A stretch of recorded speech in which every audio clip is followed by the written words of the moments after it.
Alright, hey guys. So I've done this video probably twice now, but I didn't really like the first two. They were kind of boring, so I'm doing it again. And notice the incredibly ugly green shirt. It's ugly. I was in the homecoming parade today. But anyways, no, last night, this post is about last night when I went and saw My Soul to Take with my amazing name twin Jackie in 3D. Don't see it in 3D. It's pointless to see it in 3D. You guys should definitely go see it in 2D. 2D. Yeah. So anyways, no, I wanted to talk a little bit more about it and try to keep it a little bit shorter, but this post will probably end up being 5 minutes or something like that. But you guys should definitely go see My Soul to Take. I just got done watching the trailer like the 500th time that I've watched it now. And I just saw the movie last night, and I wanted to do it last night when it was still really fresh in my head. But I feel as though after watching the trailer, I'm gonna remember a little bit more. There's a lot of really fun things in this movie that they pay homage to in the original stuff. This movie is Wes Craven, 2010, writer and director. First thing that he's directed and written both, duly, since Wes Craven's New Nightmare, which was the sixth installment of Nightmare on Elm Street. And uh, bravo, Wes Craven. Like, thank God you waited this long. I really enjoyed it. A lot of other people might think that like they enjoyed the new Nightmare on Elm Street a little bit more. My friend Jackie did, but I hated the new Nightmare on Elm Street. I thought it was absolutely atrocious. Like, it didn't pay homage to jack shit aside from like maybe two scenes. But this new one, I think it's kind of cool because there's a scene where like there's two of the characters in the closet, and like the killer could like come rushing in, blah blah blah, and stuff like that. And that reminded me a lot of Halloween and Jamie Lee Curtis in there, uh, which is one scene that Wes Craven has paid homage to before in Scream, if you guys remember that at all. And then also he, what else is there? Oh, he pays homage to Freddy Krueger, obviously. And what's really cool is I've done this before already. Like it was one of the main characters had this black shirt on that had a ruby red shirt on underneath it, like a blood red shirt, and it had like three little like cuts like right here on it, like as if Freddy Krueger with his like three fingernails would have gotten her. And I thought that was really cool because it like went through and it made it seem like it was blood. And I've done that before, Hollywood. Hey, thanks. Like I did that 5 years ago, back when I was like 16, 15, 16. Yeah, 15. I was turning 16. No, that's a lie. I was turning 17. I was 16, 17, so it was like 4 years ago. Anyways, I did that first. Like, fuckers, please. This is like, I should be in Hollywood already. Like, A, I should be an actress. B, do you not see the face? It's an amazing face. And I can scream like no fucking other in a horror movie. Are you kidding me? Like, I love being scared. That's why I go to these movies now. I don't go to these movies to be like, to act all macho and be like, oh yeah, I never get afraid of these movies. So I go to these movies to actually be scared, to like jump at them. I no longer like otherwise like how would I ever be able to write a horror movie or anything like that unless you don't intend to get scared, unless you don't walk into that theater like wanting that thrill. If you don't feel that thrill, then how are you going to be able to portray it in a movie?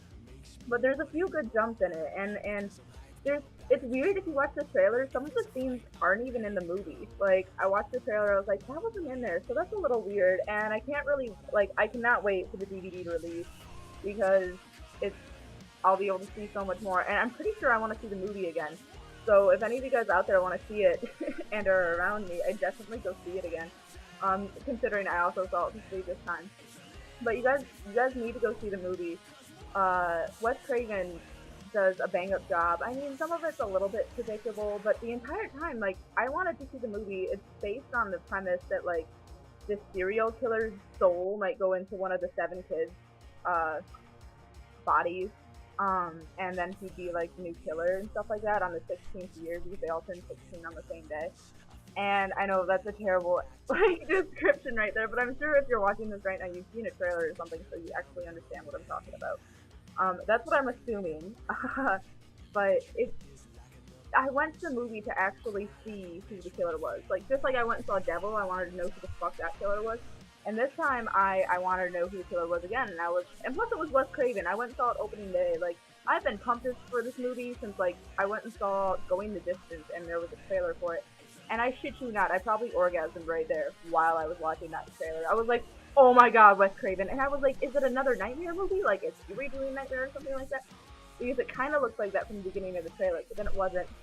It's different. It puts a new twist on the killer slasher, because this killer slasher, like, on the killer slasher film media in the first place, but the killer in this movie, he's fast, like, he's quick, and, like, he beats the shit out of people, and I'm shaking the camera while I do this, he just beats the living shit out of people, and he's just intense, and you don't see that with many of the past killers, like, I don't know, like, from the 70s and 80s, they're just kind of, I don't know how to they're slow. They're slow moving. They're kind of like sloppish, and that's why you're always confused upon how they catch up with these people. Because it's like, that dude's moving like 5 miles per hour, and these bitches are running like 15 miles per hour. How the fuck do the killers like catch up with them? That was a crazy thing. And the weird thing about this killer is he's scary. He is scary. Like, not in the ominous, just like standing there like, but in the like, holy shit, he comes out of you from nowhere type idea. And his voice, the killer's voice, like the Riverton Ripper, yeah, that's his name, the Riverton Ripper. His voice sounds exactly like Fred Krueger's, just like Robert Englund. And yesterday I couldn't remember his name. Today I got it. But so you guys should definitely go see it. And the last thing that I want to report on are mandates. I think mandates are fucking hilarious in the first place because the guys are always kind of awkward whenever they sit down with each other, and this is what happened yesterday. Two ethnic men, I'm not sure what they were, I think they were Indian, and not like feathered Indian, like red dot on the forehead Indian, and that might be a little racist, but I'm just trying to tell you guys what they mean. I'm not trying to be racist, and if it comes off as a funny joke, yay, but don't like report me or something, that'd be weird. And then I'd be angry face at you. Anyways, so these two dudes, okay, completely overpowered in Cologne. Like, did you, like, fucking bathe yourself in Axe or something before you came here? Do you plan on picking up women at the movie theater on a Friday night? Like, what's your deal here? What's your goal? That what I would like to know. But the two dudes, they sit down next to me, and then, well, like, not right next to me, but, like, the seat next to me, and they sit down, and then, like, the one dude on the further side, like sitting the furthest away from me, gets up and then goes and like steps over top of the chairs and then sits down, and like the two dudes like just talk to each other right there. And I'm like, really? You two like can come to the movies together, but you can't sit next to each other? Like, okay, I could go to a movie by myself, but I would never want to sit by a movie by myself. If I didn't go with my friend Jackie last night and I couldn't find anyone else to go, I seriously would have gone seeing that movie by myself. But I would have probably ended up like going sitting by somebody else. Like, hey, I'm Jackie, what's up? I'm here to watch the scary movie by myself. Because I'm a fucking retard. But so yeah, I just thought it was really funny. Like, what's your deal that you can't sit next to each other?